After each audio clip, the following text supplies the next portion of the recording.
Ah, hello. Are you here for something off the shelf, or do you need something forged?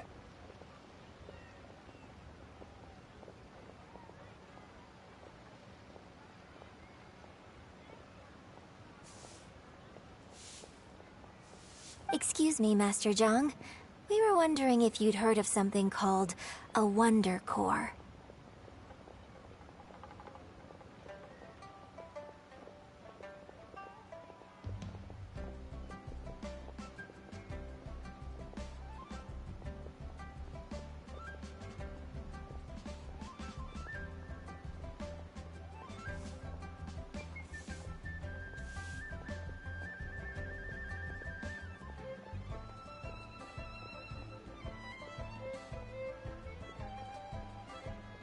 Of course I have. Sorry, who's that? My name is Yunjin. Perhaps you don't know me, but I believe that you forged some weaponry for my father in the past, for stage use. Yunjin? Stage use? Oh, so you must be Miss Yoon. Sorry. My brain's finally caught up. It's not used to doing much beyond bashing a hammer all day. So, you're here to ask about Wonder Cores, huh? As it happens, I do know how to make them. Matter of fact, I made some for Lady Ningguang back when she was building the original Jade Chamber. The types of ore needed to make Wonder Cores are a little hard to come by. Lady Ningguang supplied them herself last time. I don't suppose you've brought any yourselves?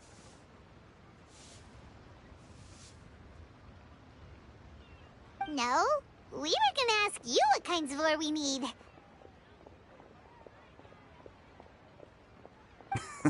Sure. Well, you'll need two kinds. Star Splinter Iron and Subrosium.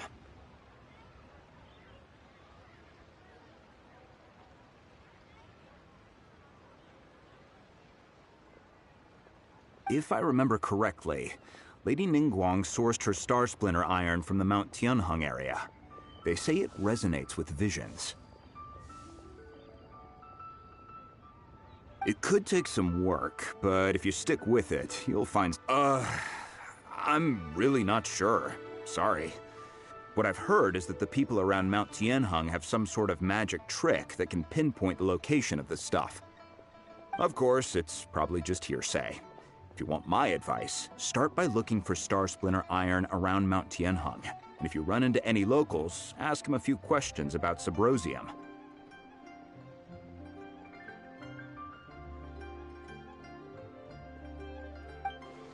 Mount Tianheng. Interestingly enough, the story of the divine damsel of devastation also takes place on that mountain. I hear the view there is quite spectacular. A favorite destination of the Adepti, in fact. Perhaps it can give me some inspiration. Let's not delay. We should head straight there.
I came to Mount Tianeng once with my father as a child.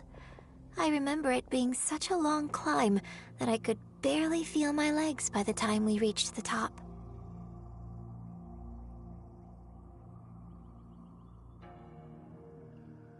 Oh, this is quite a trip down memory lane for me. Look at these majestic, towering peaks, and the gently flowing streams. It's like setting foot in paradise.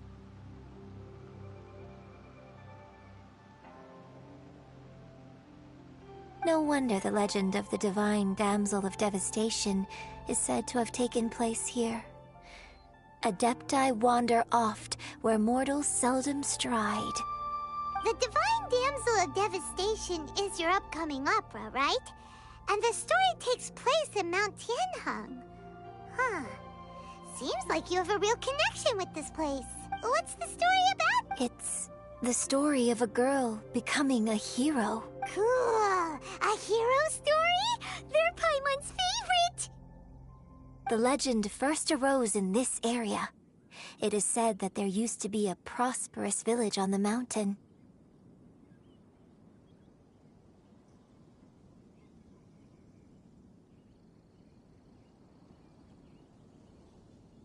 In that village, there was a loving couple who were completely devoted to one another. One day, a terrifying monster appeared. The wife was out collecting herbs and was captured by the monster. Her husband was so distraught at the news that it broke his spirit and drove him to madness. The vile and vicious monster told the villagers, "If you want to live, you must sacrifice a child to me." What a nasty piece of work! Paimon sure hopes this monster gets put in its place!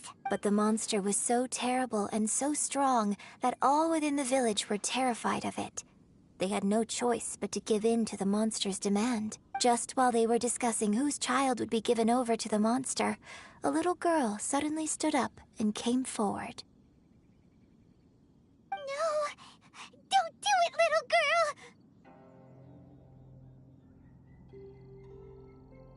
Unbeknownst to anybody else, she was concealing an exorcist's blade. She approached the monster's lair, feigning fear and trepidation. When she finally arrived, she courageously drew her sword and entered into a fierce struggle with the monster, from which she eventually emerged as the victor. Her extraordinary abilities drew the attention of the Adepti, and they took her as one of their own. Her story became the stuff of legends. But alas, the paths of mortals and Adepti seldom cross, and she would never again re-enter the mortal world.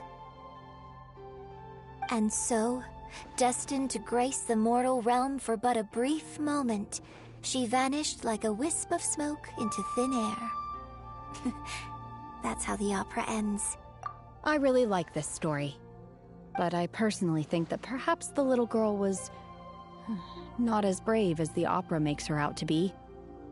I'm not sure she deserves all the praise she is given. I've never considered that before. Opera is always an interpretation of the events it purports to portray. A certain degree of deviation from the truth is always inevitable.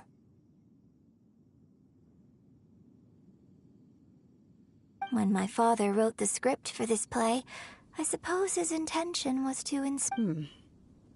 I think it's a great story. The ideal story.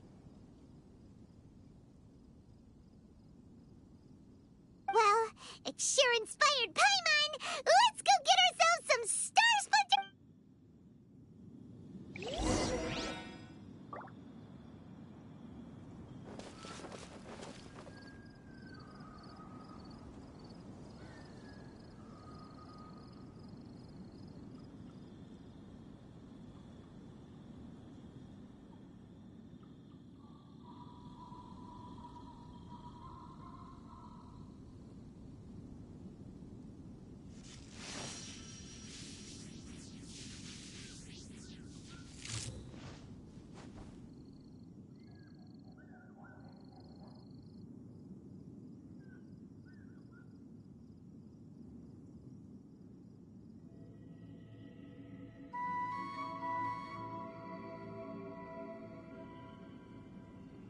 The world remains constant over the centuries. But human life is like the dew at dawn, or a bubble rising through water. Transitory.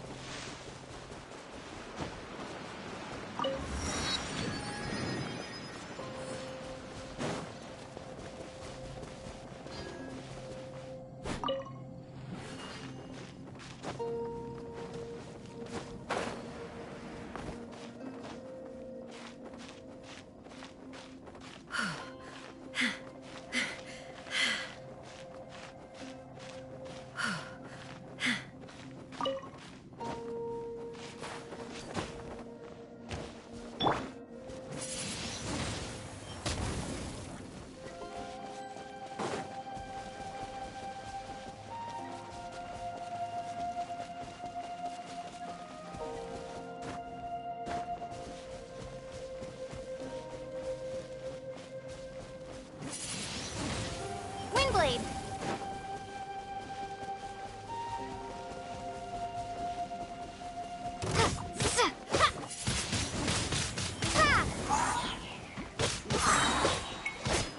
Be gone!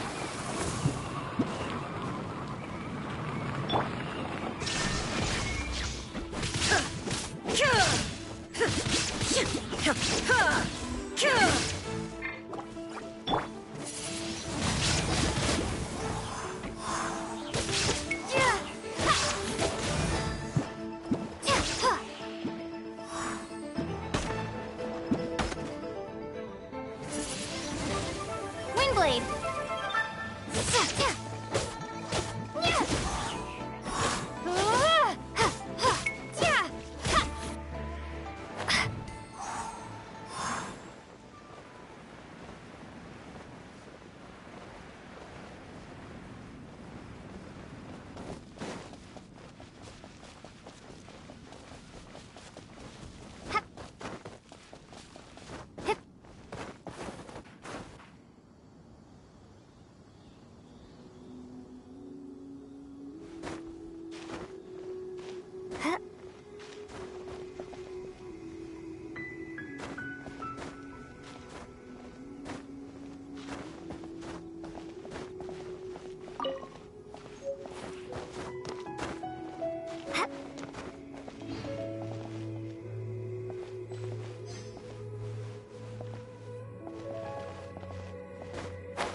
This should be enough Star Splinter iron.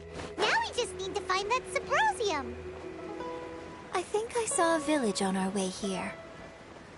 Master Zhang said we should ask the locals for help. Why don't...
Ma da da da da da da da da da.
Rainfall alone does not constitute a storm.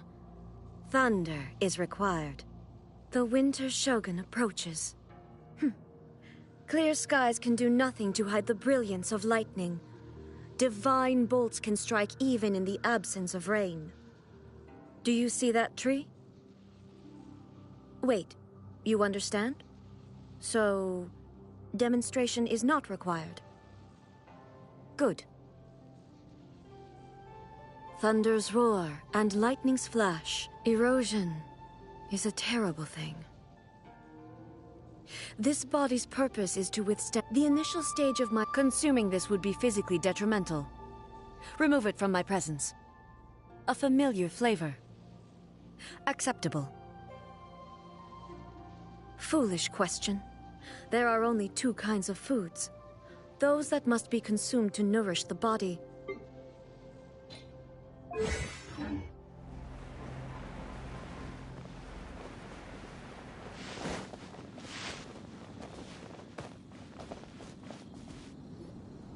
Hey, there really is someone here.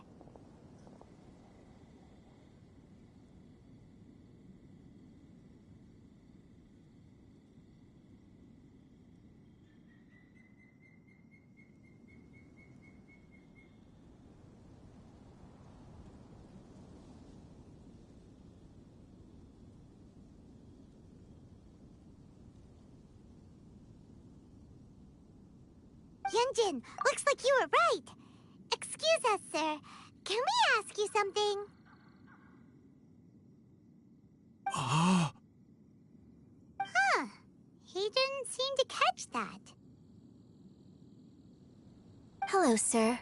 We were just passing by and wanted to ask if you happen to know anything about Subrosium.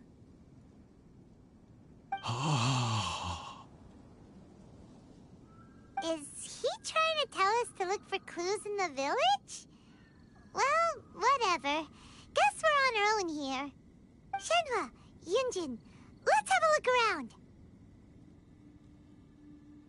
Sorry, you can go ahead without me. I'd like to have a word with this gentleman. If that's okay with you, Uncle Mingjin. It's... Shenhe. Shenhe. You're alive. The rumors were true. So, all these years?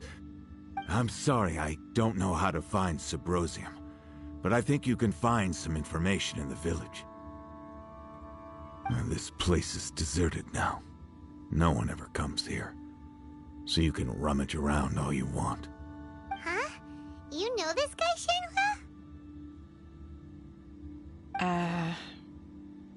Thank you, kind sir. We'll go and take a look around. Don't worry. Mingjin has no ill intention towards Miss Shenhe. She'll be quite safe. Okay, then let's see what we can find in this village.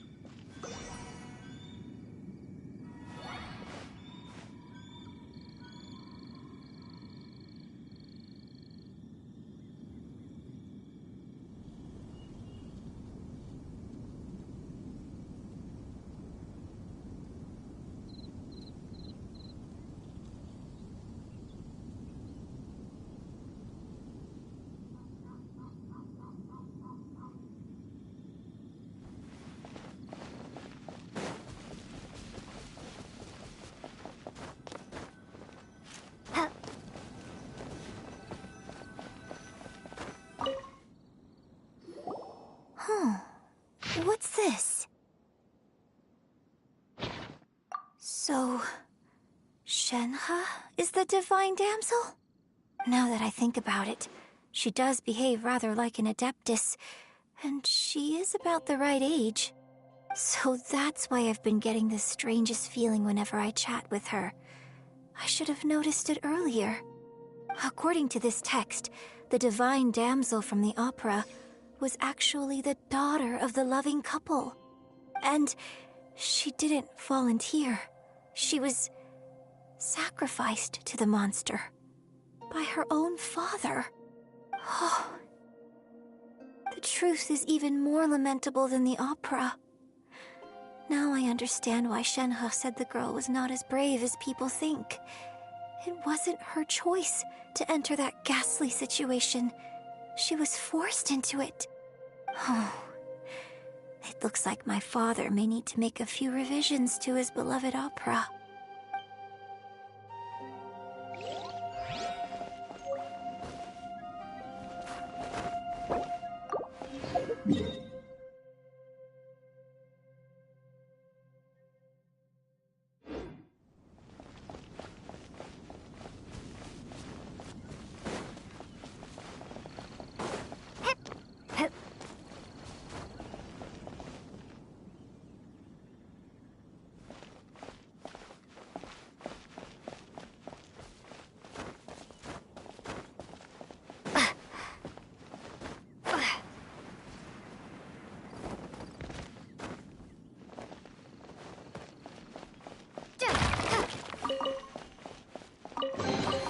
I'll keep this close.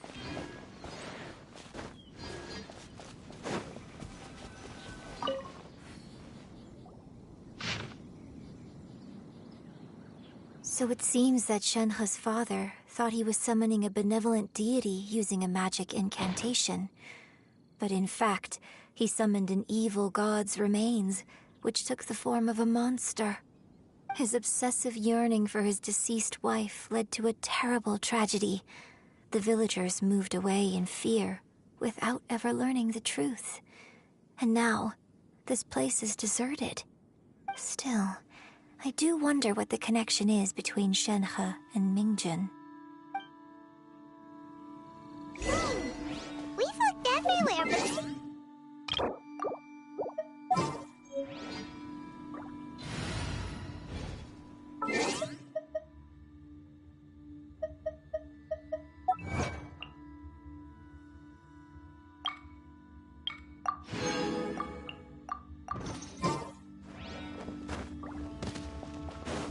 Let's have a look over there.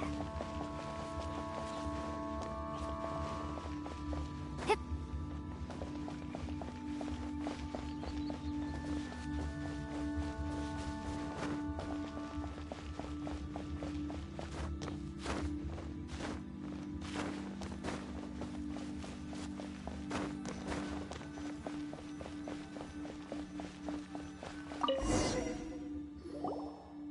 This is it! So basically, we need to go to the middle of the lake south of Mount Tianheng at dusk, and we'll find us some Symposium! Let's go back and tell Shenhe the news!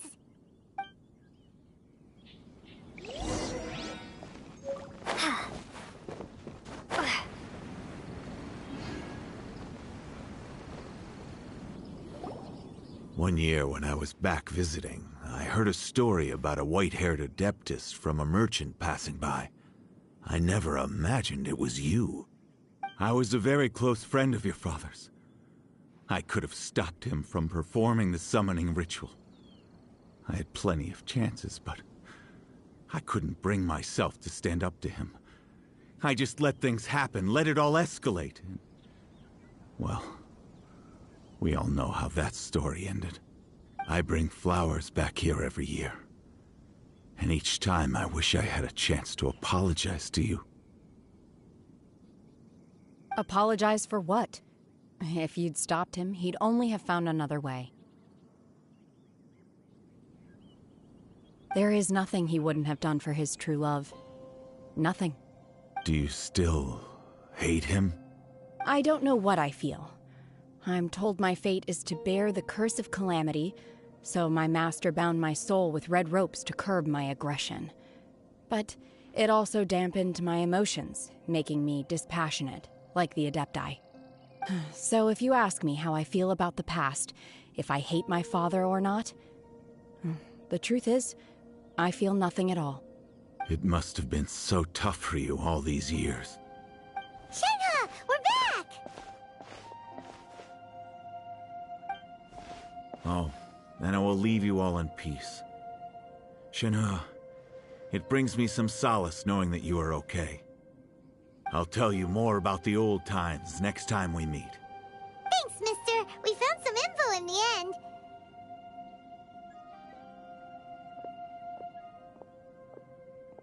Shenhe, look! This tells us how to find Subrosium. All we gotta do is go to the middle of that lake! Let's go then. Miss Shenhe, there's something I'd like to talk to you about. Just now, in the village, we found your father's diary. It turns out that many of the details in the Divine Damsel of Devastation are not true to the facts. So I'd like to change them. Why? I know I say that opera always deviates from the truth, but now that the main character is standing right here in front of me, I cannot simply dismiss your lived experience in favor of my father's fiction. It's okay. I like your version.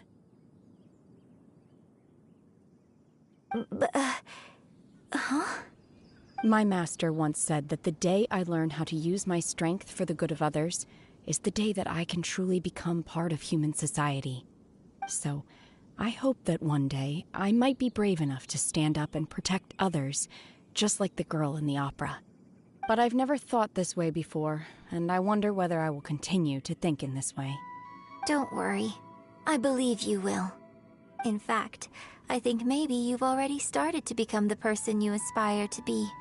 You just haven't had the opportunity to see it for yourself yet. Shenhe! Yunjin! Cut the chit-chat! Let's go! We can't let someone else beat us to it!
That's everything we need!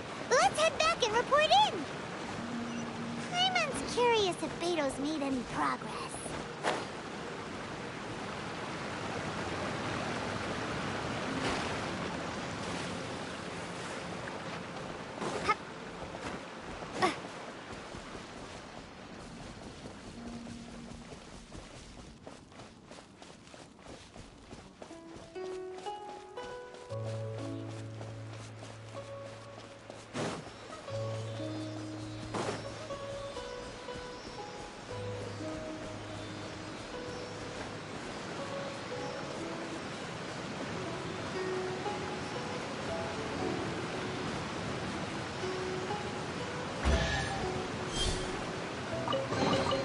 I'll keep this close.